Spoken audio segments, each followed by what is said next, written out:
friends, to the 50th, the golden episode of the Play On podcast. We celebrate our 50th episode at the Galloping Ghost Arcade in Brookfield, Illinois. Joining us tonight is Brandon from UGR Gaming and Doc Mack, the owner of Galloping Ghost. This is the Play On podcast.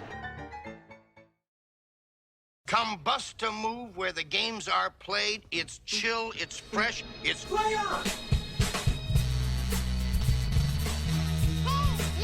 I'm Commander Shepard. Let's do this. I think we're just getting started.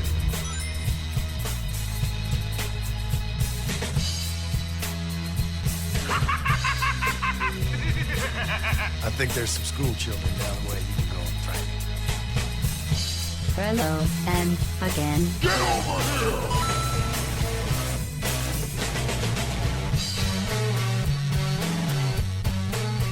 Welcome, everybody, to the 50th episode of the 50. Play On podcast. Oh my gosh, you guys, it's our golden episode. Number 5. Golden showers all around. Wow.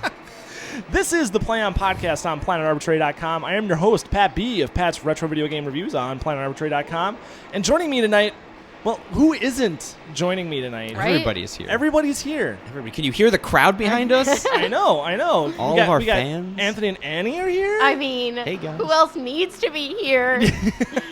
And we've got a special guest, a returning guest, Brandon from UGRgaming.com is back. Hi guys. Hi, Very Brandon. excited. Hey, Brandon. Welcome back. I'm still laughing from that golden showers comment. Yeah. That's the Play Trying On not to laugh podcast too for you. Splash it around. Just splash it around. Yeah, I'm very excited to be here again. Like, happy Welcome. 50th. I don't even know if it's birthday. 50th birthday. 50th Yeah, I don't birthday. know what it 50th would Let's be. say birthday.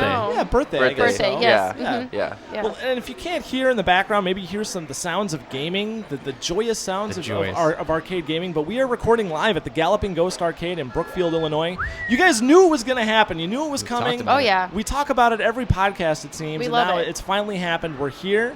We're going to be talking to Brandon. We're going to be talking to Doc Mack, the owner of Galloping Ghost Arcade, Yeah. and he's going to regale us with the tales of Galloping Ghost and how this all came to be, and some of the projects they're working on, their game Dark Presence, which is going to be very exciting. That's going to be coming out soon, so we'll be talking to him about that. Along with maybe some other special guests. You never know. I don't know. Surprise visitors. I know Game Classy is floating around in the Somewhere, arcade yeah. somewhere, so we might hear Oh, snap. from Joseph. So yeah, well, this is the 50th episode. Here we go. Yay. Brandon, we'll kick it off with you. All right. We were talking. Now Brandon rode in the car with me on the way here. Oh, holding Yeah. hands. Yeah. Very nice. Too early in the night to do Keep all it in that. your No, I'm pants, kidding. Anthony. I turned down the dash lights. No, but it was funny because we were talking because there was an incident just a couple nights ago. Brandon, you do a live stream. Yeah. Tell it, Yeah. on Twitch. Mm-hmm. And when does what you do this? Is it every Thursday night or every Wednesday night? It's pretty much every day. Every day? It's starting to like every single day. It kind of started off as Cameron Zoldak, who is our media specialist. He started off pretty much the channel, and then he wanted to do his own thing. And I was like, oh, I'll do it. Whatever. I started off, and I felt kind of weird. I was like, I'm kind of talking to myself, and then people started watching and saying stuff, and then I was like, all right. You're never alone on Twitch. I'm never alone. Yeah, Yeah, you're never yeah. alone. No. They may not speak to you. Somebody's but- always but- watching. Somebody's Yeah. always watching. But it's been going on for the past like 2 months, and like it's been kind of growing, and I kind of have like a schedule of every day kind of changes up a little bit, and I've been giving away stuff like that.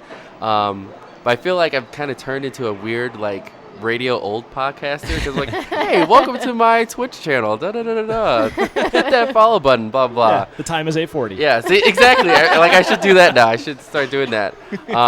But it's been great. Like, I never thought I would do it, and I have like gotten stuff like little mics and stuff, and I'm like, oh, I got my little corner. And I'm sure my brother who lives with me is like, who is What are he you talking doing? to? Who is he talking to at this point? Talking to the internet.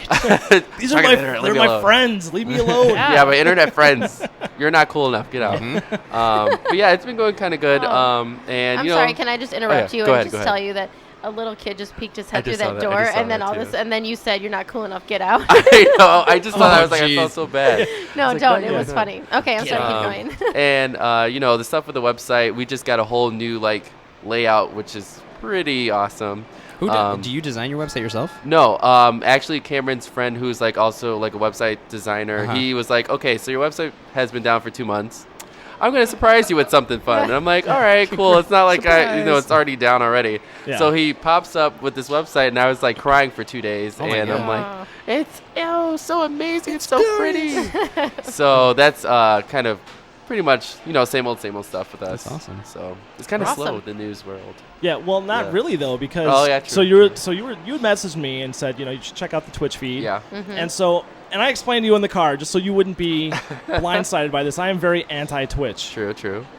For certain things. Certain things. I like Twitch for certain things. Most things not. But so I was like, all right, well, yeah, it's Brandon. I'll check out his Twitch feed and see what's going on. I'm trying to connect, and I can't connect. And it's timing out, and it's laggy. And I'm like, what the hell kind of shit is this? They get sold to Amazon for $1 gazillion, exactly. and now same day. Yeah, now they're like, well, fuck it, we got our money. That's why it was a cash deal. Yep. So shut it down. So I'm trying to connect, and I can't connect, and then eventually I made it in, and you were playing. I know people probably can't hear me on the podcast, but they sold for they were going to sell for $2 billion. They ended up selling for $1 billion because they had the cash on hand. Yeah, well, they sold Is for that classic negotiation technique? Yeah. Joe, if you didn't hear it, Joe from low. Game Class in the background said that they offered $2 million, but because they had cash, $2 billion. $2 billion. I'm sorry, $2 billion. Yeah, they took $1 million. It was $970 million. Oh, well, that's it. Cash deal. Yeah, wow. Only that. I take it. So so I try to connect to the Twitch feed though, and I can't connect. I'm like, what the hell is going on? Eventually, I got in. You were playing Mega Man. Yeah. Right at the tail end of Mega Man, and then you were switching to Aladdin on Genesis, which I was looking forward to. I was like, oh, perfect game. It was such a random night. But then I got kicked out, and I'm like, what the hell is going on with Twitch? Well, then it comes to light that the same people that attacked PlayStation Network and Blizzard Network, the World of Warcraft network, was attacking Twitch and launched a denial of service attack on it that instant when I was trying to connect. Yeah. Weird. And so I'm messaging Brand. I'm like, dude, this isn't working. What the fuck is going on? And he's like, Brand's like, probably get some better internet. Yeah. That's what I was thinking in my head. I was like, I don't know. It might be sure Twitch isn't broken. Yeah. Get That's impossible. Yeah, get a dial-up number for St. Charles. Stop calling Shelby. We got kicked out, and there was a denial of service attack, which eventually it worked its way. It took down UGR. Yeah, it was kind of crazy. I was kind of upset. Down UGR? Yeah, because I'm blaming it on them. I don't know if it's true, but everybody's like, no, it's not. I'm like, I'm blaming Blizzard for this. But basically, like everybody who had HostGator, which is our website server, went down around the same time. So that's why I'm blaming it. Totally that. Yeah. Now, how does that denial of service tech work? Well, I believe what they, I am not. You're the most a master hacker. I'm not the hack the planet guy here. Joe does Joe know the answer to this? Because should we hand him a microphone? Well, no. I believe what they do is they take over they use a botnet, which is a very large network of compromised computers, and they use those computers to send endless amounts of data packets towards a target. And so they're not necessarily hacking it. They're just they're hogging up the bandwidth. Yeah, they're overwhelming it with service requests, with page requests. And it gets to the point where it just goes down. It can no longer function. It shuts down. Now, somebody said you could rent these botnets. Yeah, I mean, you can. It's weird because you can rent it essentially. You can pay people to use their botnets to do something for your own means. I mean, it's bogus what it is. But I use it to mine Bitcoin. Oh, the Bitcoin miners. Bitcoin. There's Joe. There's Joe. So. Yeah, it was kind of bogus because while I was trying to connect to his Twitch feed, I couldn't watch it, and so then all of a sudden it comes out on Twitter, this lizard hacking syndicate, whatever they are. Right. And Kid in basement. Yeah, they tweeted out, "Do you guys want Twitch back?" That's all they said. Wow. Acid burn. Yeah, acid burn. There we go. Yeah, acid burn. Kind of feel like God right now. Is that a? What do you think my hacker name? What do you think my hacker name should be? I was thinking Dr. Doom. Really? Yeah. Thinking like Captain Redbeard. Captain Redbeard. Captain Redbeard. That's actually a line from Hackers, by the way. That's more. What do you think? That was Matthew Lillard. He's like, what do you think my hacker name should be? No, not Matthew Lillard. The other guy who gets caught by the FBI. Oh. He's like, what do you think my hacker name should be? Phoebe's boyfriend from Friends? Yeah. No, Paul Rudd? No, the other No, guy. I think he's actually Sherlock now on that Sherlock series. Oh, really? Miniseries. I think that's Sherlock. No, that's... No. Yeah. That's a different guy. Talking to the microphone. Either way. Hackers reference. Great. Good job.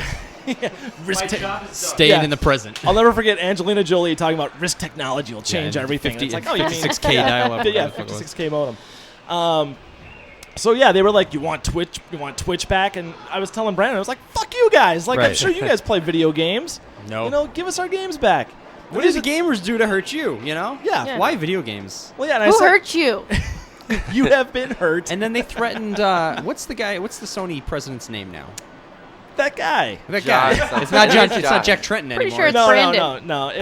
It's the CEO of Sony Whatever the Entertainment. new guy's name is. They called in a bomb threat on his plane. Like, Yeah. what the hell? Yeah. Are you kidding? Craziness. Yeah, And, well, and that's when people online were like, well, to be fair now, calling it a bomb threat is good because they're going to get fucking busted by the FBI. Yeah. Like now Oh, it's yeah. not just Now it's not just Yeah. playing with video game stuff. Exactly. Now you're going to jail. Yeah, it's like, ooh, you got this botnet. Yeah. Ooh. Well, guess what? Now you're going federal pound me in the Now ass you're- prison. So that was kind of bogus. I felt bad for you because it didn't affect your stream at all. It was No, just people no. trying to connect to it. Yeah, everybody was like, "There's something going on with this." And I'm like, "Everybody's lying to me. Everything's good." And then I reread No, your it's fine. text after I was finished. And I was like, "Oh wait, he was being serious." Oh, yeah. And then, it was kind of crazy. Well, I was trying to connect. I wasn't like, shit, I should fucking tell him that I can't watch this because it's fucking denial of service attack. He'll totally believe me too. So do you accept donations on your Twitter channel or Twitch feed? Yeah, I do just for because I'm trying to better my equipment and I'm trying to get a new laptop to just kind of Yeah. make everything better. Uh-huh. I'm kind of streaming off of my 7-year-old laptop, which Awesome. is not very good. Is it a Dell? No, it's HP. Dude, you're Oh, getting all a right. Dell. You're getting a HP, Dell. sadly. But it's not going towards anything but just kind of upgrading the Twitch stuff, pretty much. You should build Um, a gaming PC. See that it's so expensive. Here's That's Anthony. why it's I not. donation. Here's the thing: is that it's not I will because teach you. that's what kept Anthony from doing it for a long time. really? And I will it teach turned you the out to be ways. way. Yeah, talk to these. I'm going to pay gentlemen it right forward here. because Adam and Pat paid it forward to me. Uh-huh. I will pay it forward to you to teach you all the ways. But do It's I have to build it amazing. myself? It Yeah, takes but you know like what? 5 minutes. No, like, Anthony, but it's not Anthony will something- hold your hand through Okay. it. Yeah, It's I'm not kind of scary. scared already. I don't know. No, it's Okay. not. It's so easy. Alright. You don't need like a solder iron or anything. That's like what that. I was like, no, I don't want to know That's my anything. perception I had was like, I oh just shit, I said- don't know how to like solder things. No, it's Yeah. like No. you snap in 2 things and you're done. Yeah. Okay, all right, Yeah. cool. Yeah. Yeah, it's very 100% worth it. very plug and play. And, Okay. and yeah, just But let it then happen. that'll Just, future-proof you. Just let it That'll happen. future-proof you. Yeah. the future. Yeah. Future. So, well, and the thing is, if you're gonna be, I was talking to Brandon about this because I didn't want to blindside you on the podcast about my Twitch hate. Yeah. But what I had to specify that I don't have a problem with gaming sites or gaming people having a presence on Twitch. It's the 13-year-old douchebag calling everyone names while he's getting killed at Call of Duty, and then at the end of his game saying, "God, this sucks. Oh, it's so laggy. This game's bullshit. Give me money. Give me all your money. Give me dude. some Donate. money." Or So I'll show you my boobies if you give me some money. Yeah, Like it's exactly. turned I'd into do something that. that's totally. I said it to Brandon, and Brandon was like, "I know." Like, Yeah, what yeah. I There was are a lot of talking people about. like that. Exactly. I got really mad about that the other day, actually.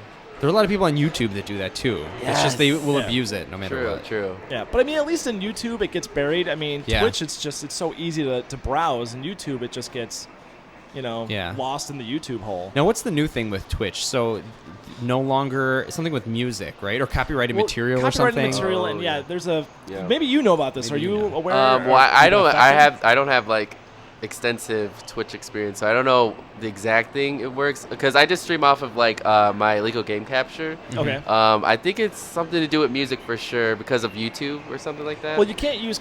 From what I understand, that they have the ability now to scan the channels, and if they pick up on copyrighted Yeah. music, they'll ban your channel. yeah, Interesting. yeah. Yeah.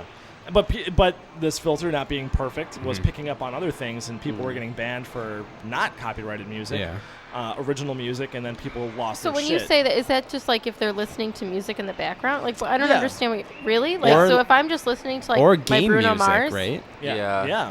Well, I don't know what the difference would be if it's game music or if it's music, like something you I would think find it's on both. iTunes. I think it's anything copyrighted. So if a video game publisher says that this is copyrighted material, you can stream it.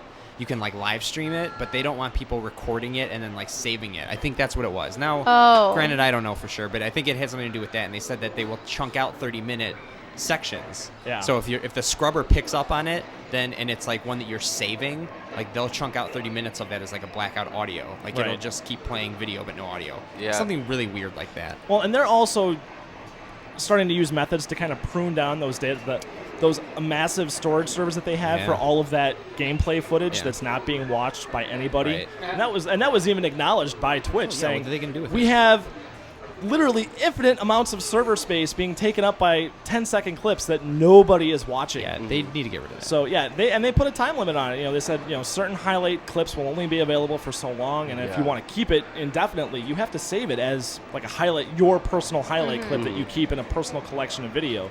Otherwise, it's gone. So gone into outer space. Yeah. So.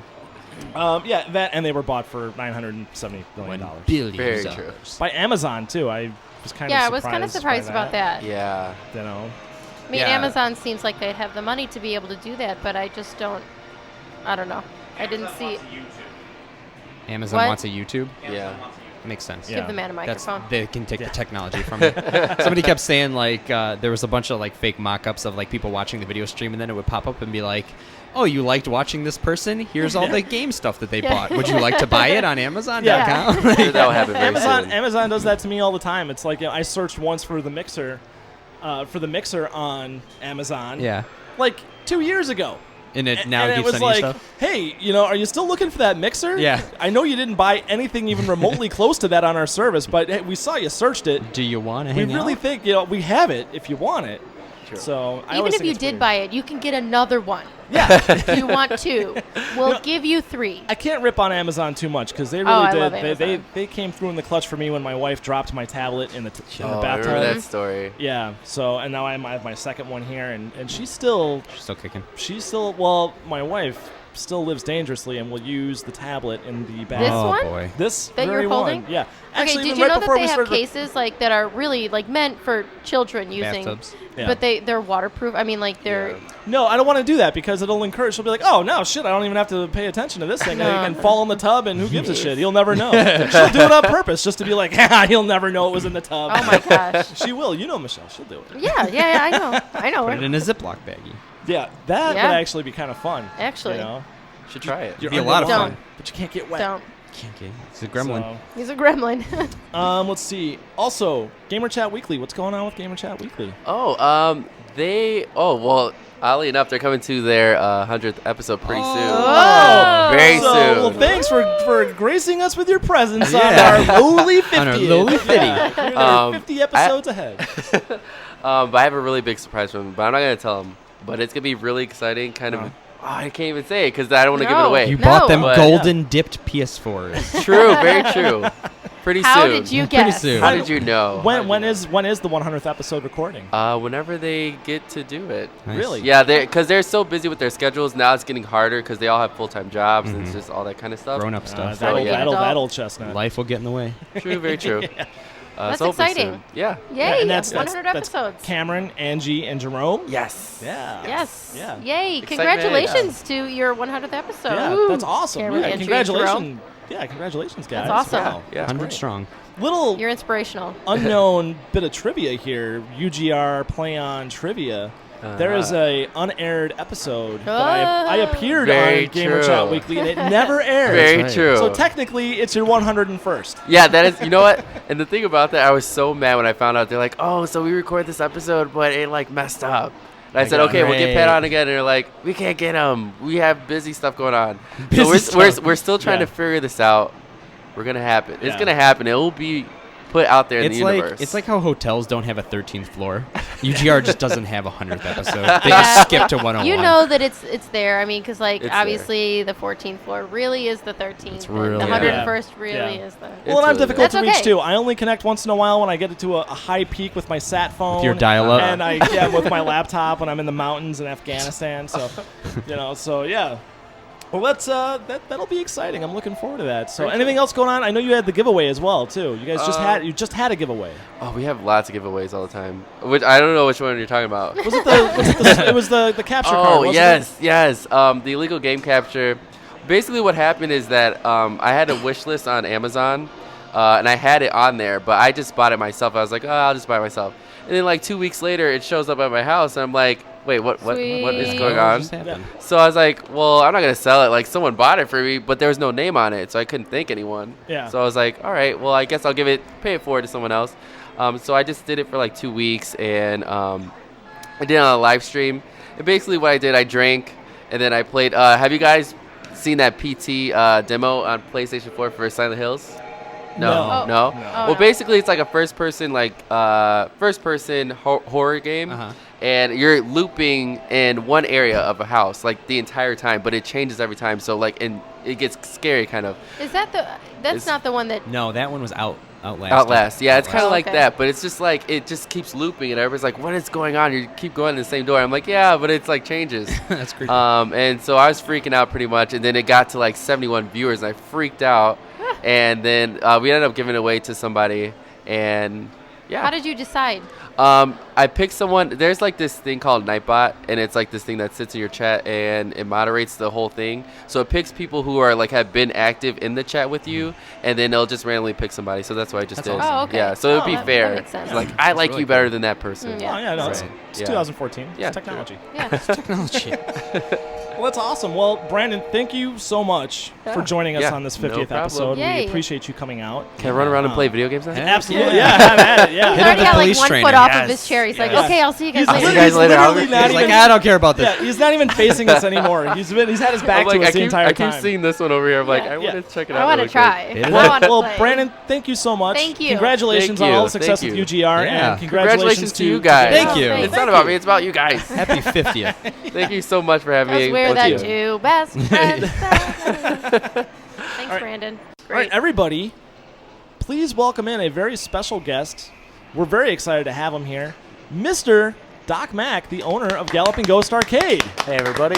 Bravo to you, sir. Now, Thank you. despite what your brain may be telling you, he does not look like Doc Brown from the Back to the Future franchise. Yeah, that was the first That was awkward the- conversation we had with Doc. We got here, and Annie's like, "Oh, you don't look like what I thought you would," and he was like, He's like, I don't know what thanks. to say. I was like, well, you don't look like Christopher Lloyd. And he's like, again, I don't know what to What say she to meant you. to say was, we expected you to be like a heavy-set, sweaty, guy who lives in the basement. No, that's not what we expected at all. I'm so glad. You're a I lot was- more yeah, normal that's- looking than we thought you were looking. I'm so glad I was late. Yeah, you were. Like, You missed a great, awkward conversation, Yeah, it Pat. was awesome. It was fantastic.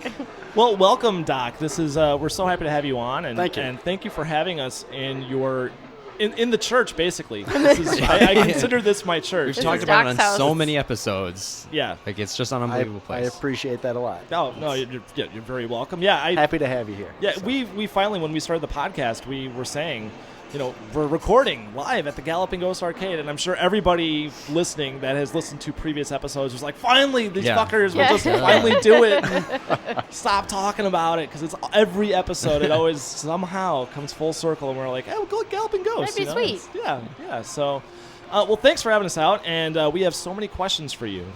Cool. Mainly, how did this all start? How did this arcade start?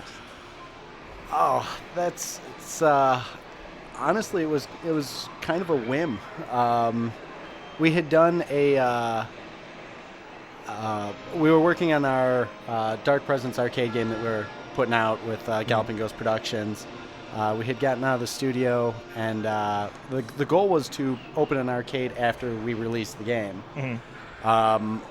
We started going around. We were trying to help out Arcade, which is now our high scoring house that we track all of our world records and high scores with, and started going to a lot of any place that had an arcade game. I went out there and went to about 80 of them, like laundromats and pool halls and movie theaters, and there was so many cool machines out there, but nobody was fixing them. So it quickly became, we set up this thing called Support Your Local Arcade, which was the initiative to try to help places that had arcade games. And we were offering anything that we could do to give them more exposure.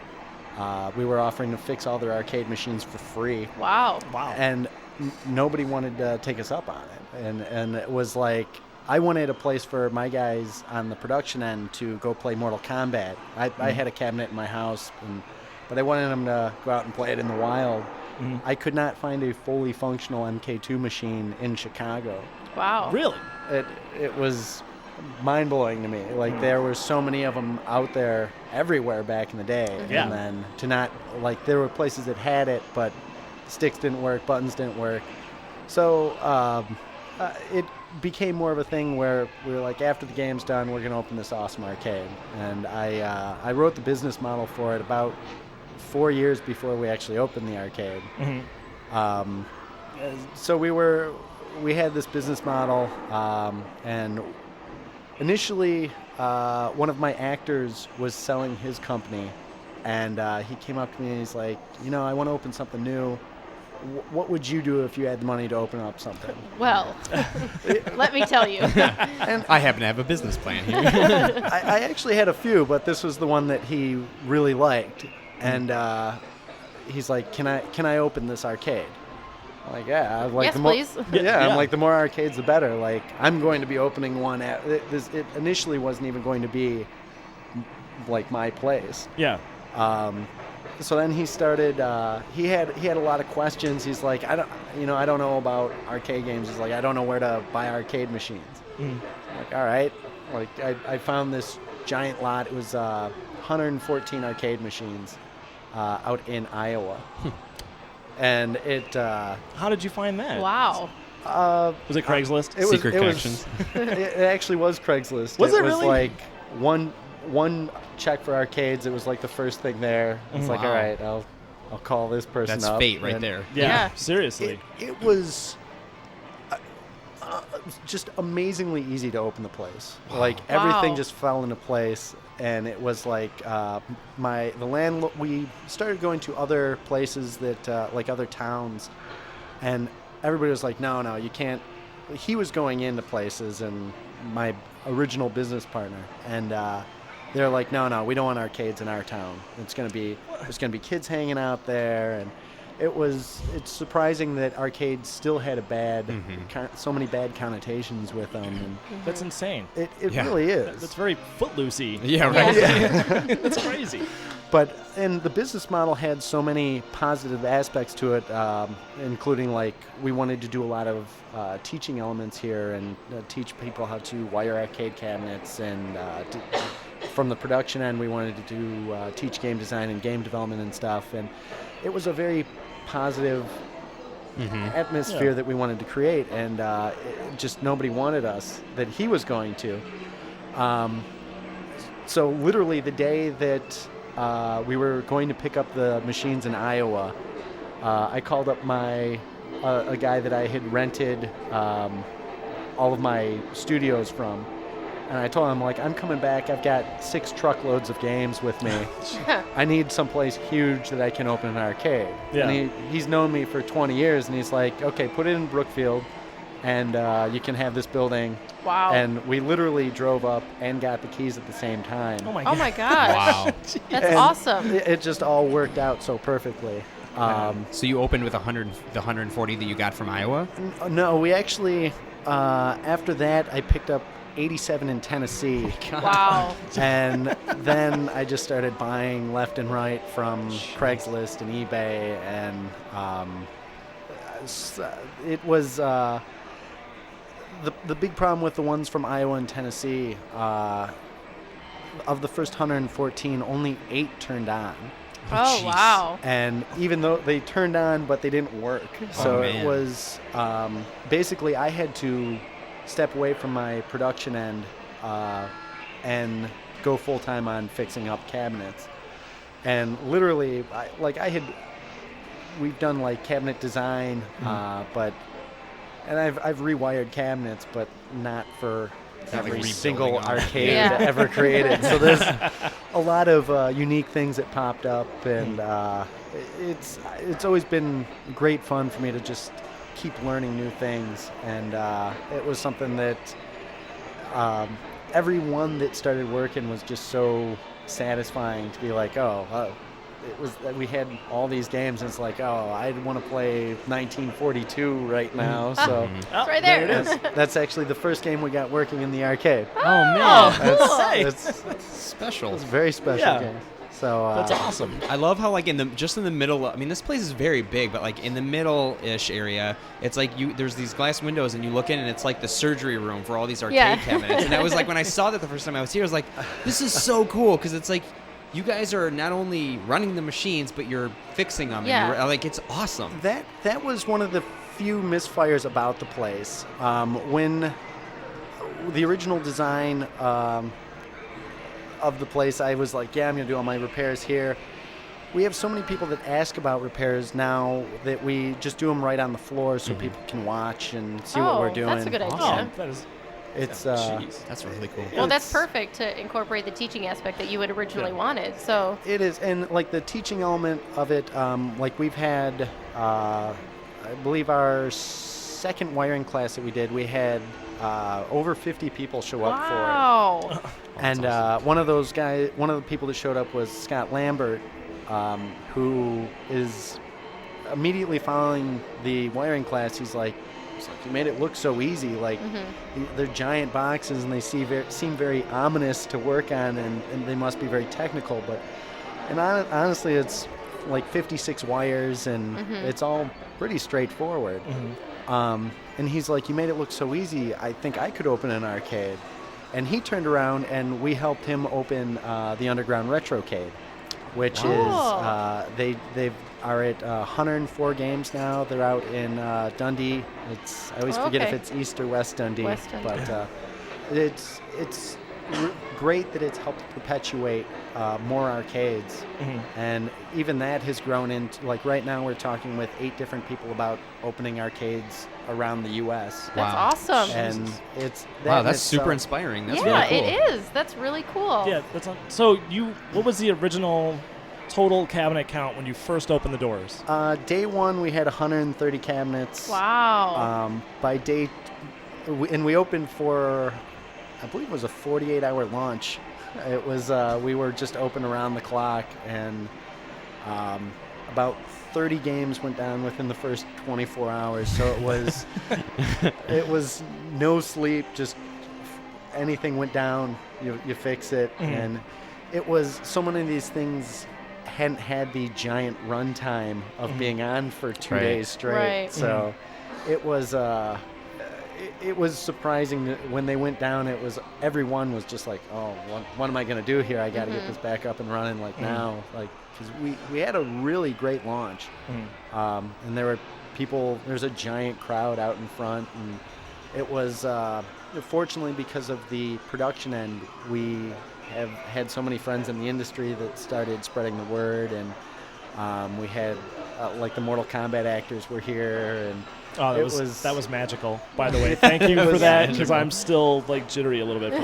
Yeah, that has turned into, like, I believe the first day we had, I think Daniel Pacina and Philip Ahn showed up, and now it's just snowballed over time, and 10 of them were at the last Shang Tsung's Fight Night tournament that we held, and literally every day somebody mentions it, and it's like, I talk to the MK actors, some of them like pretty regularly, like they're Rich DeVizio, I talk to him all the time. He played Kano and Baraka, Quan Chi and Cabal, and they're all so excited when they meet their fans, and it's a very high energy event. That was, I'll say that, Richard DeVizio especially, because I remember playing Mortal Kombat for the very first time when I was a kid. My brother picked me up from school, and I have a much older brother, and he said, we got to go to the mall. You got to see this. This is unbelievable. You do not even believe this game.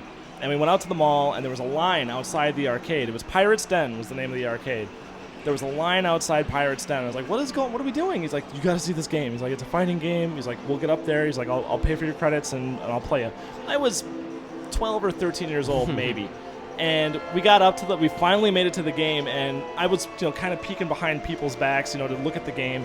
And it blew I was like, what is this game? I couldn't believe it. And when we got to play it, my brother was Kano and I was Raiden. And my brother pulled off the finishing move, ripped my heart out of my chest, and that was it for me. I was like, oh, this is the greatest video thing games in the world.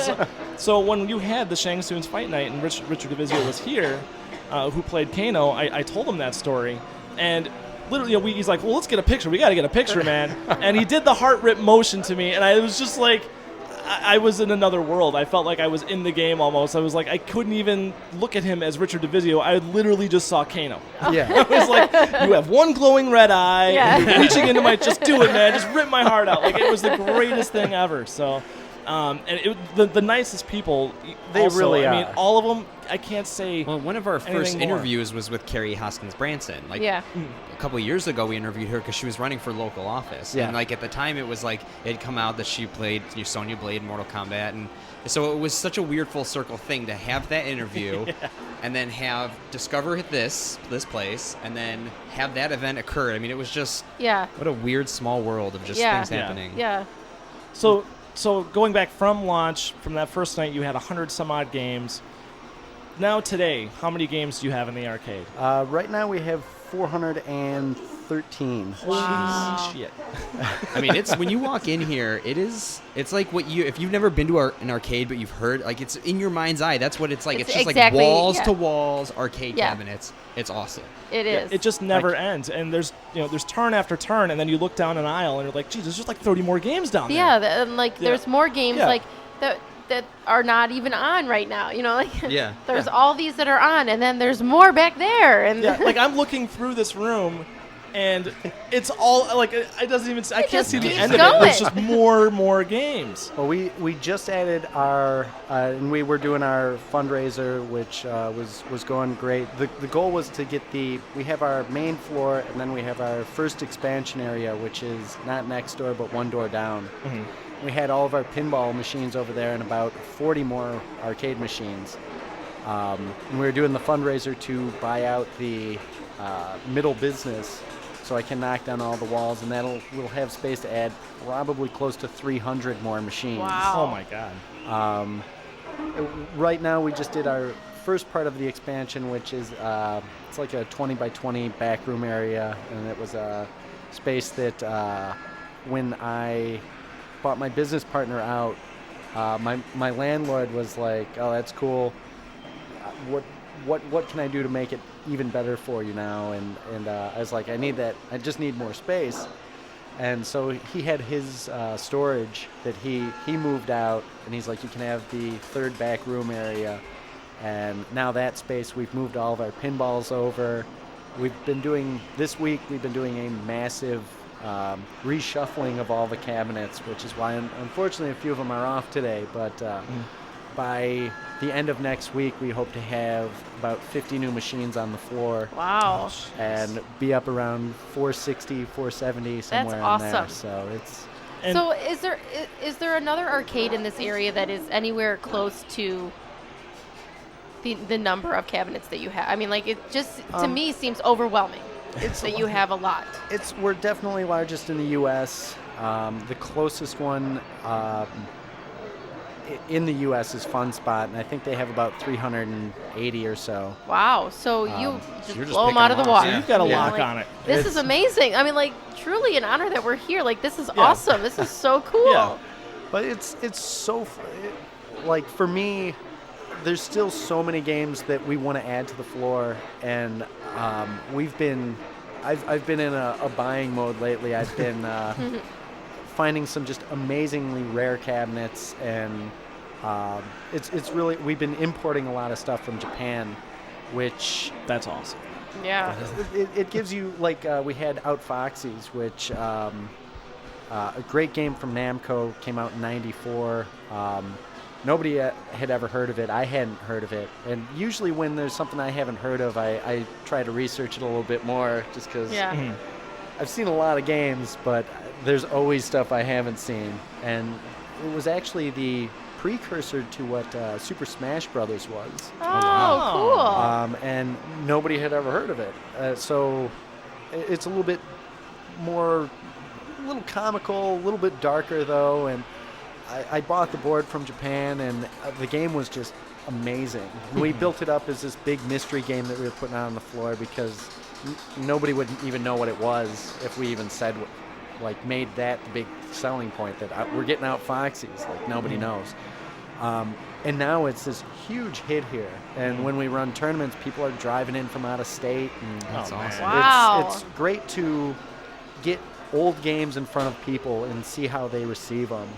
And it's even people that have been going to arcades, like it's always about like our regulars. I love getting new games for them and seeing how their scores they do and if they're excited for it. And it's just a great amount of fun buying new games. And it's a really good value. I mean, Yeah. you come in here, you pay a price, and you have basically unlimited play. Yeah. I mean, it's an incredible value. You don't find entertainment No. like that anywhere. Uh-uh. It's amazing. It's a really and cool we encourage people, like, we try to make it more of an experience. We don't want, like, Dave & Buster's and GameWorks, like, they're great, but it's hard to spend a lot of time in there when you're paying per play. Right. We want people to be here all day. Yeah. The Saturday, like Saturdays, Fridays, Saturdays, we'll get people in literally at open. And like, does the price change on Fridays and Saturdays? Oh, no. Oh, so that's awesome. Even from Even the better. time it was 130 machines all the way up to 413 machines, we haven't increased That's the price. awesome. That's unbelievable. That's awesome. That is unbelievable. It's we just want to make it affordable. We want to give everybody a great value, and it's like I used to spend $20 every day I went to the arcade, and never I beat a game. It was you always ran out of quarters before. Like Right there was before the always end. time. Like I could have been there longer, but didn't have the money to stay. Yeah. So I want. It's so satisfying, and you hear it from the customers when they come in and they're like, they run right to Teenage Mutant Ninja Turtles, Yeah. and they're there for an hour and a half, and they're like, we finally beat it. Finally. Yeah, finally. Oh, God, finally. It Yeah, co- because it that would've- one, oh, my God. They're like, it would have cost us $60 to No finish kidding. it, but we beat it finally. And it's great to see people enjoy games on a different level. It allows people to work on high scores and finish games. And the psychology of going with the pay-per-play model was my big fear is when I went to the arcade back in the day, I would play the stuff that I knew. And there was so many great games that I never even tried just because, like, you only have so much money, and it's like, am I gonna? I know I want to finish Double Dragon and Golden Axe. Am I gonna have enough money to play this other game that I've never heard of? And here it's just like you see people try something. Sometimes they fall in love with it instantly. Sometimes they're like, it's not my thing. They walk away. And that's just been a great element to get people to explore new games and try stuff that they normally wouldn't be interested in. Now, So is your job fun every single day? I mean, like, every day that you come here is like, this is awesome all the time. It really, like, It's okay to say yes. it is. It is. feel Like, free to say yes to that. Yeah. between the productions end and the arcade, a light week is about 70 hours. Yeah, it sounds like you don't get much And- sleep, but I mean, like, for the most part, You're you doing get something to you come here. You love. get, yeah, It is. exactly. I would That's be what it here is. 100 hours. I'd Yeah. be here all the time. You're doing something you love. Yeah. Absolutely. Like, if there was more time in the day, I would be here.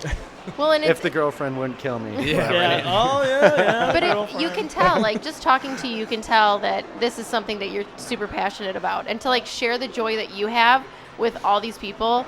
I mean, like, that's what makes the business successful. It really is amazing seeing how the people connect to some of these old games. And it's like these games have all stood the test of time. Like console stuff, like people. It's like Gears of War 2, which was like a phenomenal game, but like people see it, they've moved on to the next one. They don't really go back. But there's something so timeless about these games. Yeah. And the connection, we had one guy in not too long ago, and you can always tell a new customer. They walk in and their head's kind of turning around. They're like, what is this place? Gosh. How is this here?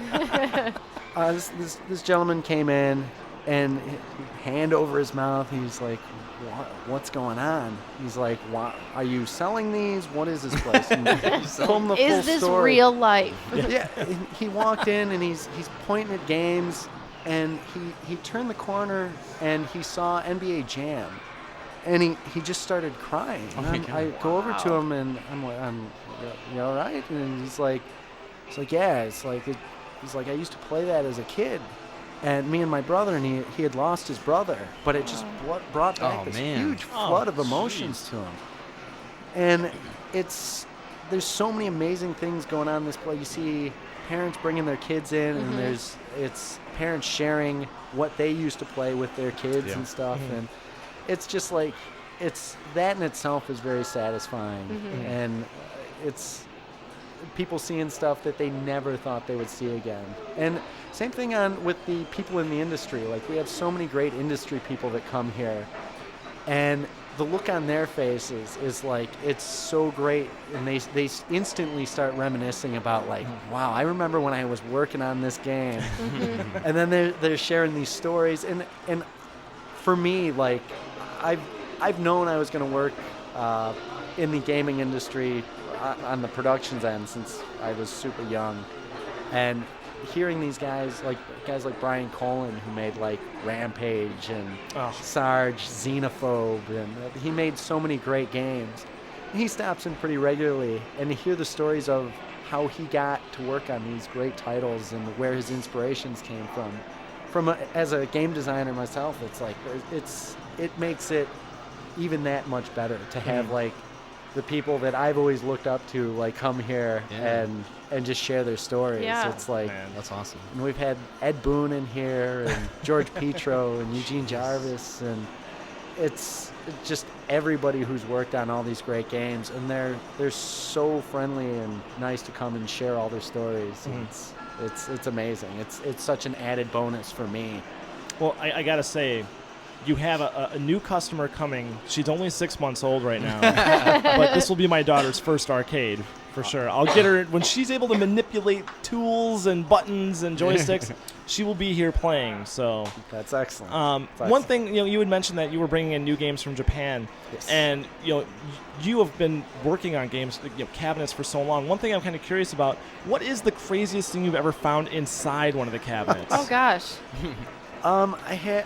Because I love hardware, and I love game hardware, and you always find little odd things like with like consoles, which are nothing like arcade cabinets. No. But I imagine when you work on so many arcade cabinets, have you come across some? I've seen some really weird, interesting wiring jobs done, but those kind of all like lumped nobody together. left like a thumb or like I'm in a basement at this address. Call for help, please. 1972. Let's see. I've found. We opened up our Cruisin' USA cabinet and had $250 in quarters in it. That was nice. Bonus. There was a Mappy cabinet that we opened up that Mappy, the main character, is this mouse. I found a dead mouse. What? Burned to the circuit board, which Oh my was God. kind of weird. Did you leave it because his soul was just kind of infused in the game? He had to go. There was a Neo Geo game that I couldn't get working, and like I cleaned all the contacts on it. And there's not much to a Neo Geo cartridge. They're basically like two circuit boards back to back. They're super reliable, but I couldn't get it, so I opened the cartridge up, and there was a chocolate chip cookie in there, and took it out and. Ended up working. Kept going to work. It was kind of stale. Yeah. So you're bringing in stuff like from Japan, which I assume you have to rewire for U.S. electrical and. No, it's all standard. Really? Oh wow, that's awesome. Mostly, we just get the boards, so everything pretty much from 1984 on runs on a standard called JAMA, which is just a 56 wire harness, and it handles the power, the video, the audio, and the controls. Wow. It's fairly simple. Like it's weird. In Japan, the stuff that is expensive here is really cheap. Which it's just like it's so abundant there. Like a game like Street Fighter Third Strike is $700 here for the board. And out there, it's like $200. Wow. Oh, wow. So That's because it's the motherland. it is. Yeah. It's the motherland. It's amazing what I've found out there. It's stuff I've never knew existed, and it's Have great. you traveled out there to go look at them? I have not yet. We've got 2 arcades on our Dark Presence tour when we launch the game that are already interested. So we'll be heading out there. Cool. But, Oh man. U.S. tours first. So That's That's awesome. And now, speaking of Dark Presence, what is Dark Presence? For those that don't know, for those that are Yes, new to the please share. podcast or to Galloping Ghost, What is Dark Presence? Dark Presence was it's our first arcade game that we're putting out with Galloping Ghost Productions. It's a 2D one-on-one fighting game done with live actors. We had originally contacted a lot of the MK actors to be in it, and Daniel Pacina and Tony Marquez and Catalin Agrin all were going to be in our game.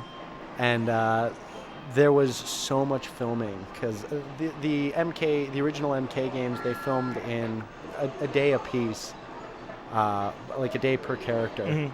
And we had such a immense filming list, and the amount, because it's all shot in HD and running at such a ridiculous frame rate, everything had to be super accurate. So there were single moves that took more than a day to film to get them right. There's basically 250 moves and reactions per character, and all the finishing moves that we had to film.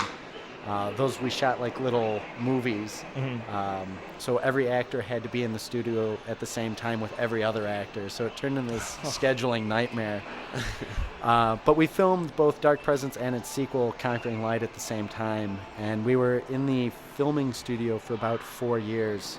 Wow. And filmed every single day for 4 years. Wow, yeah. Jesus. So it was a huge undertaking. And now we're going through... We had about 8 months of post-production, and then I had to leave to start the arcade. So we literally took close to a 3-year hiatus from working on the game.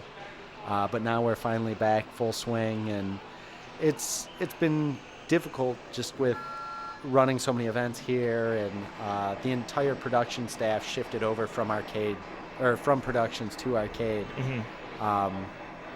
But it's finally, we're hoping to be launching in first quarter of next year. So it's been making great progress lately. So. And is this only arcade, or is this? Microsoft has expressed a lot of interest in doing an Xbox version of it, but the game is right now it's about 1 terabyte of data. Oh, jeez. Yeah. So That's unless probably not going to fit in Xbox Live. Probably not. we definitely need to if we do a console version, it has to ship on its own hard drive, which I wouldn't be opposed to. Yeah. But we definitely want to give it a year exclusive time in arcades. Just to help perpetuate them, and that's always been a big problem for arcades. Like Street Fighter 4 came out, and those cabinets were $27,000 for a single-player cabinet. Wow. And you needed 2 of them, and they only sold them in sets of 4, and they didn't release it here in the U.S. So oh my gosh. It was a game that would have really helped the arcade industry, and Capcom opted to just keep it in Japan. And then on top of it, everybody who did buy one, they had less than 3 months because the console version came out with 10 new characters. Jeez. It was balanced much better online. There was online play and so many other features that it really hurt the arcade version. And we want to make sure that the games that we're putting out, we want to only help the arcade scene, and that's first priority. And it's not there's huge money in console games, but we're not making that run for that money. Like if we do our jobs right, we put out a great arcade game, when it does release, people will be more than happy to buy it on console. That's such a smart way to do it too, because I mean, we've watched a couple different documentaries about people who make indie games specifically for console releases, and it just sounds like the most stressful experience. Oh, absolutely, yeah. And to have it do the opposite, where you're like, well, we've got a platform to put it on first, you have and the then demographic, if it works out well, platform, great, you know. But that's but good. I mean, the arcade, it gives you that freedom too, where you can, with Galloping Ghost behind you, you can say, no, we'll make our own game, and we have a great place with a great following of customers that we want them to play it. And you have that because you guys have put so much work and so much effort and love into this place. It's afforded you that luxury to say, you know what, we're going to make our own game, and we're going to put it in our own arcade, and it's going to be exclusive and have complete say over it. And not only that, at the same time, look out for the best interests of arcades as a whole. I'm sure there's arcades across the country, if not the world, that look at that and even hear what you just said about, trying to help the arcade scene more, that are saying, fuck yeah! They're just like, yes! Finally they have a voice like that. So we're really trying, and again, it's a unique opportunity looking at it. Like, we started as game developers, and then the arcade came, and it's like, well, this is, like, there's so much that we've learned from starting on the arcade end, like the productions end.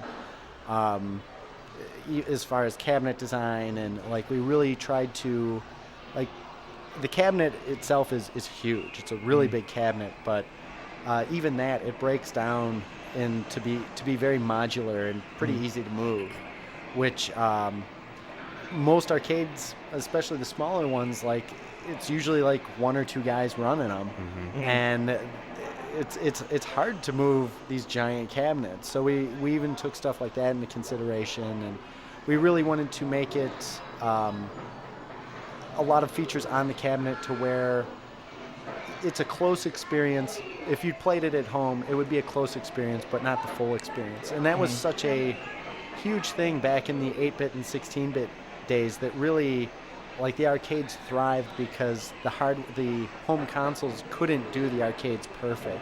Right. Now the arcade games that come out, they're designed to where they'll fit they don't push stuff very far. It's like, this will work on PlayStation 3, this will work on PlayStation 4 and Xbox.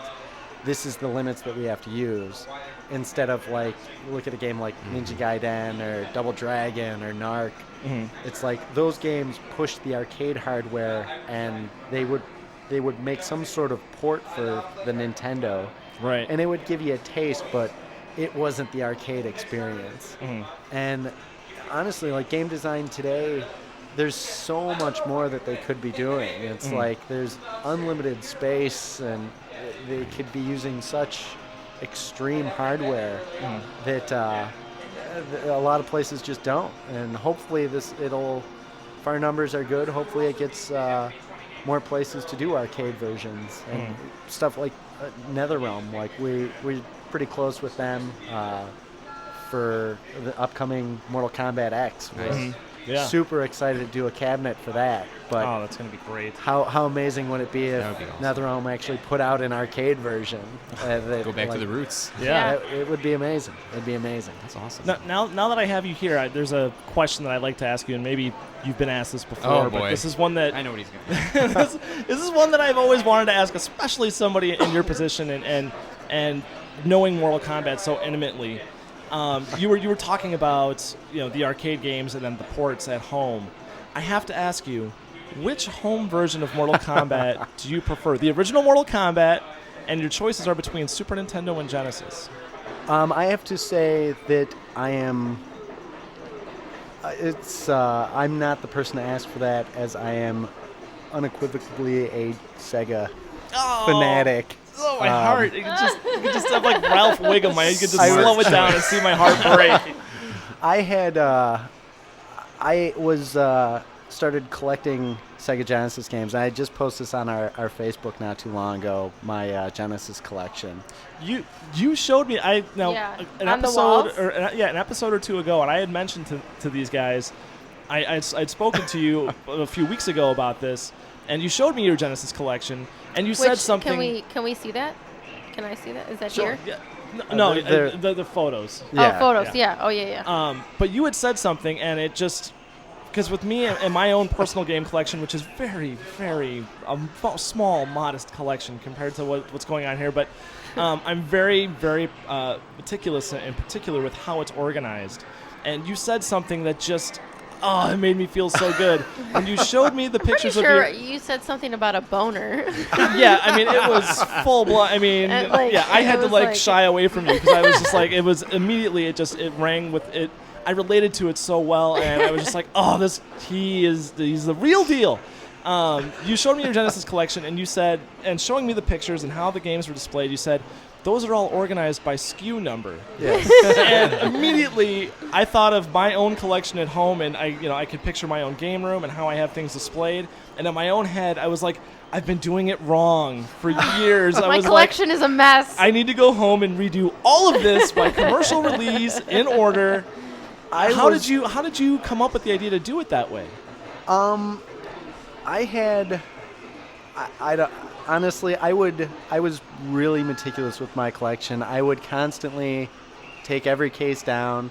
I'd open it up. I would clean the top of them, and I'd make sure my instructions were always facing the same way. The cartridges had to be facing the same way. And that's just the way you do it. That's how It you was- do it. That's That's how how you do it's it, kids. That's done. how you That's do right. it. It was there was a few games that I don't know exactly how that started. I just wanted them arranged in a cool way. I don't know why that dawned on me, but to do it that way. Thank but God it did.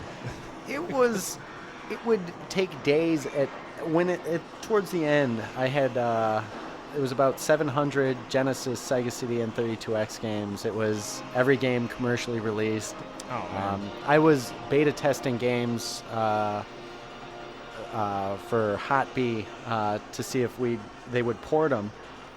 Stuff like Darwin 4081 and stuff like that. And so I had a few imports, but it was just always, to me, it was, well, how do I arrange it? I had these little shelves so all the games could face out. Towards the end, I had to bookshelf a bunch of them. It looked like a library of games, but it was, I don't know what made me do that aside from and I was really nervous about posting those pictures. I was like, everybody's going to think I'm completely out of my mind. But have you said that they're all hanging up on the Yeah, walls? you would that's hang- that's they were what's so all awesome on about the it. wall, Is and it was just amazing looking at the picture, and that's all I could think of was my own collection. Just like, I need to go home right now and completely redo how ruin the Yeah, wall. you've completely made me rethink my whole collection at home. So, and here I thought, I was like, oh look, I got them organized by manufacturer for my consoles and stuff, and it's like I thought I had a system, but I think one of the coolest things was they would change the SKU number based on the genre of games, which I thought was amazing. Like it got all the sports games together. I think those were. I don't want to be quoting SKUs because, but you could tell if it was an action game or an RPG or like it was all handled in the SKU. So I thought that was a cool way to keep all the games kind of grouped in a cool, unique way. So like a little social security number for Yeah. That's awesome. That is awesome. Yeah, I freaked when you told me that. I mean, I was just like, yes. It was so great. It was so great.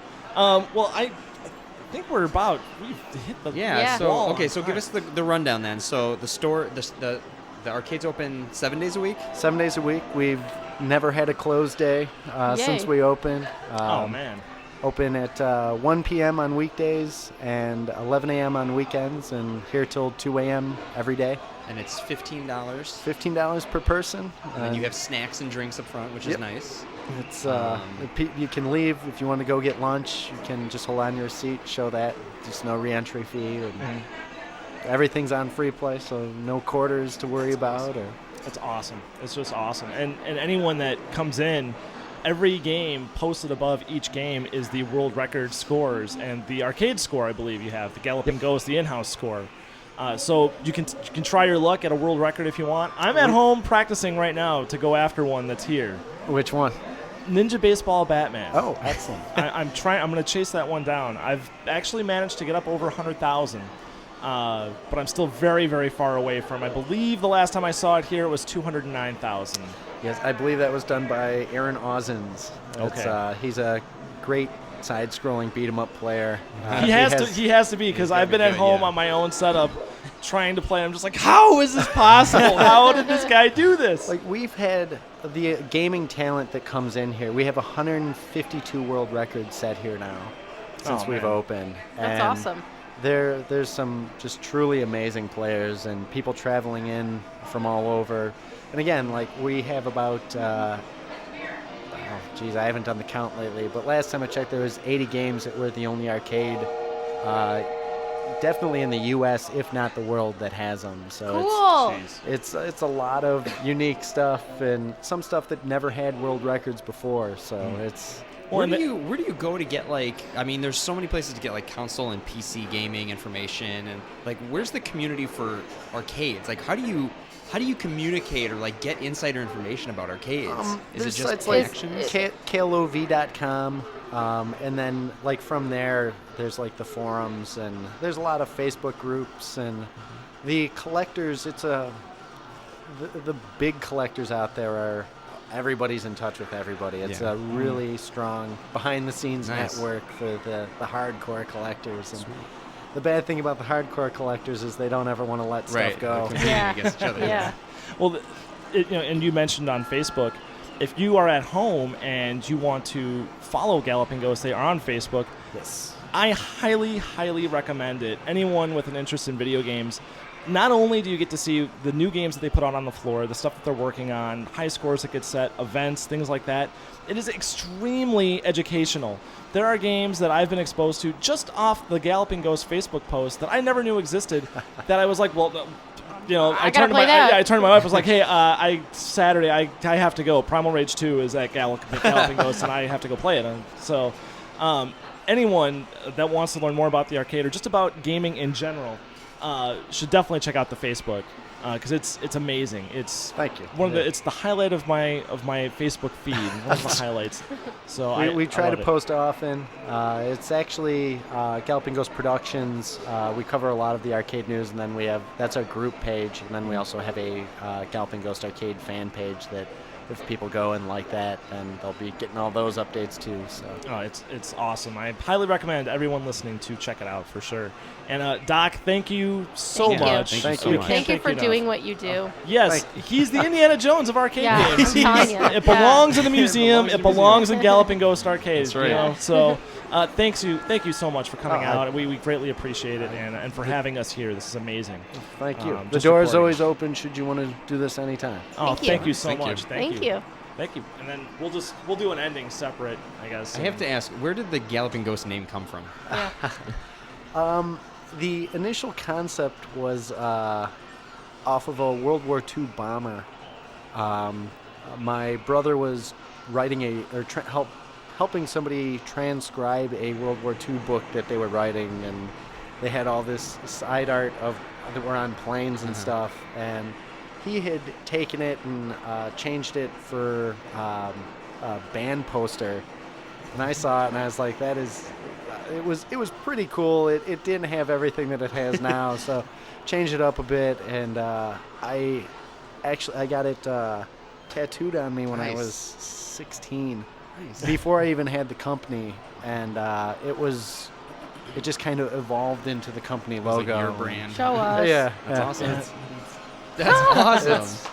And then one of my other guys has it tattooed on him. And it was meant to be. So Yeah. It was meant to be. There was something long ago that this was all set in motion. I've always been surprised that as an arcade logo, initially it was kind of concerning as it's not the most inviting thing, but it's a very angry ghost spinning a bomb and it's like a riding hobby horse. It's horse rocket. But it's intriguing though, because it was Joe and Steve of Game Classy that told me about Galloping Ghost, and when they told me like, oh, you've ever been to Galloping Ghost, I was like, well, first off, what is that? Galloping Ghost, what does that mean? And so I was very interested in it, and I was like, well, I got to see this place. I got to know. I mean, the massive arcade called Galloping Ghost. But now it's almost knowing the place. It's part of your vocabulary. Yeah, and it makes sense. It's like it couldn't be called anything else. Yeah. I was fortunate that it fit, and it's like we get people that are like, oh, you should change the logo, and it's like that. Nah. No, it's not changing. Knowing the place, it's a very arcade logo. It's like the Pirate's Den, and arcade just had that kind of name. Mm-hmm. I don't know. I can't describe like it. Like a quirky name. Yeah, if you were to look at a list of arcades, I mean, there's some goofy names and stuff here and there, but I think there would be a running theme. There's something about an arcade name that it's like, oh yes, my brother, like that was the arcade for me as a kid, was Pirate's Den. So my brother's like, oh, we're gonna go hit up Pirate's Den in a little bit when mom's gonna go to JCPenney, we're gonna go to Pirate's Den. I was like, yes, Pirate's Den. Like it was so great. It was dark and there were the games. It was awesome. So Galloping Ghost, it fits the place. It fits the whole atmosphere here. So it's a great name.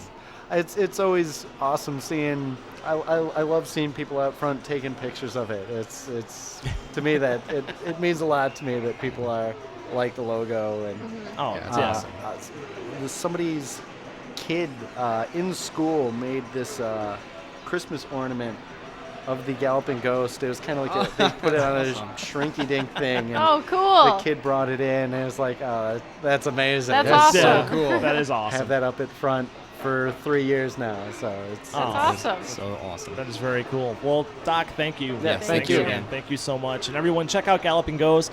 Check out their Facebook. I know they're on Twitter. I've seen it on Twitter. Yes. They're also the website, Galloping Ghost. Is it gallopingghostarcade.com? There's gallopingghost.com, gallopingghostproductions.com, gallopingghostarcade.com. Check out all of them. And if you are in if you're in the world, you should just come visit. Make time and come out and visit the arcade. It's you won't believe it when you get here. You really have to It's experience awesome. it. Yeah, it's awesome. So, thank you so much. Thank you. Joe's joining us for the wrap up now. That was Doc Mack of Galloping Ghost Arcade that you just heard. Yeah. And now we're going to wrap things up, but we've got Joe here of Game Classy. Joe, I used to Joe, work in an arcade. Joe, yeah, you worked in an arcade. Now, for many years of my life. now you were just saying we had asked Doc one of what were the strangest things that he found in a cabinet, and you were just saying that it was similar. It was Oh, it's Your nothing that. experiences. Well, I find food in cabinets all the time. yeah. Jewelry. But I don't- good jewelry, like no, good stuff. like just like cheapo rings and stuff Oh, like that. that's- Blood, a lot of blood in machines. What? Yeah. Wow. Why? Is that just from people working on the cabinets, like Or, like, nicking their nosebleeds knuckles? and- And It would be stuff? like the only thing that we could never really figure it out, but we always just assumed it was like someone had like bloody knuckles or something, and they were playing the game, and their knuckles would bleed into the machine. Wow. Wow. Or That's gross. maybe Wow. it's because the machines are alive. They're haunted. And they're dying.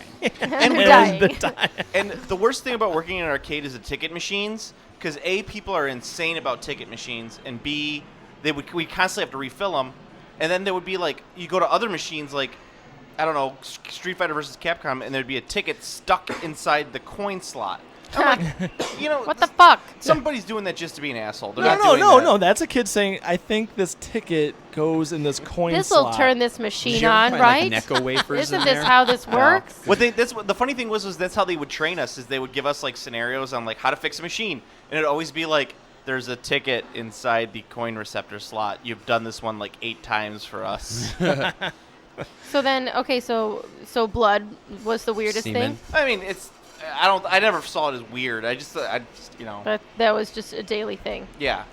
Just who doesn't? Well, the nice thing was Just the some more tokens. semen. The you know. tokens were also the same size as quarters, so they worked on Illinois toll booths for like Oh. 3 years. Yeah, that's why. Oh, So Brilliant. people You're the saying guy. they would use Necco wafers and tokens and Yeah. all sorts of shit. Smart, Man. Yeah. Well, I never did that though, because that's illegal. obviously. Smart.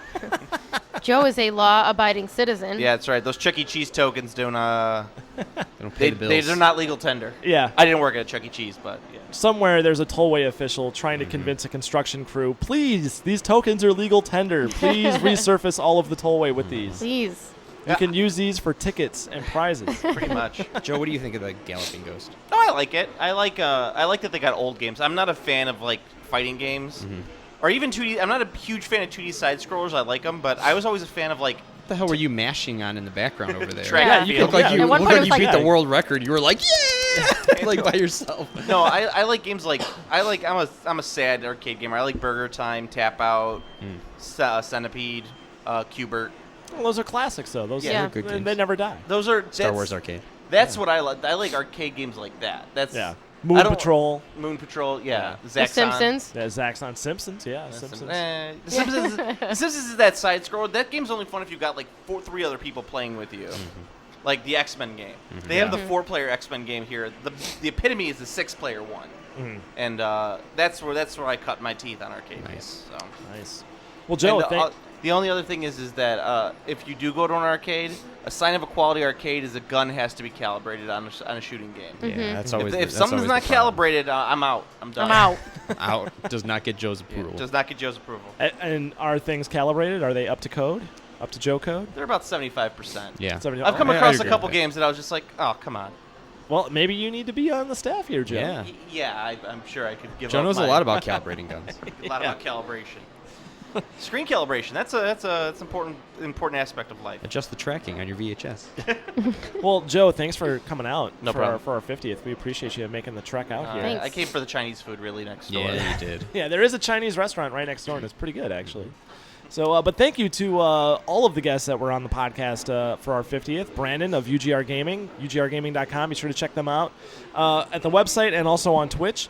And a huge thanks to Doc Mack, the owner of Galloping Ghost Arcade here in Brookfield, Illinois. If you are, like I said, anywhere in the world, you should come visit the arcade. It's really an amazing place, and we can't thank him enough for having us out here tonight. And to Joe of Game Classy, the Game Classy podcast on planetarbitrary.com. Thanks, Joe. Thanks, Joe. Thanks, Joe. Joe, And you're the that'll- real hero. G.I. Joe. Only you can see what Joe's Joe's- doing with the Joe's microphone. blowing the mic. It's flashing. Let's see here. Be sure to, and all the usual stuff, be sure to check out planetarbitrary.com for all your Planet Arbitrary needs. Be sure to check out the Game Classy podcast with Joe and Steve every other week. They post the same weekend as us. See how So- he says nice things about your Yeah, podcast? so- We say nice things about Pat's Retro Video Game Review Podcast. .com .com. Yeah. /HTML. Yeah. /Tumblr. .gov. /GeoCities. Also, be sure to check out Blogspot.com. check out all the Twitters. You can follow the podcast at Play On Podcast. You can follow me at Pat's Game Reviews. You can follow Anthony at Snoogans to you. Joe is at Planet Arbitrary. Annie is at a USPS address. You can send her a letter. The North Pole to Santa. Also, P.O. Box. check out iTunes. Be sure to rate, comment, and subscribe on all the podcasts on Planet Arbitrary on iTunes, so be sure to check those out as well. You can follow us on Stitcher Radio. All the podcasts are on Stitcher Radio. We're on YouTube now. YouTubes. You can check us out on YouTube. Planet Arbitrary is on YouTube, so if you choose to listen to the podcast on YouTube, you can check it out there as well. And be sure to check out, as always, our Game Collecting on Reddit and also GameCollecting.net. The guys at GameCollecting.net and the GC, Stuck in a tornado. the GCN Roundtable. We were hoping to have them here tonight. We'll get them next time. I Yes. know we'll Yes. plan it Get them out. at I the know. 100th. I know one of them is expecting twins. So Whoa. congratulations to those guys. They got a lot going on. But After the Chinese food, I'm expecting twins as well. so be sure to check out GameCollecting.net and the drop some GCN dim sum. Roundtable. And without further ado, guys, that's the 50th in the can right there. There you go. Yay. Hey, until next time, Play play on. on. Play on.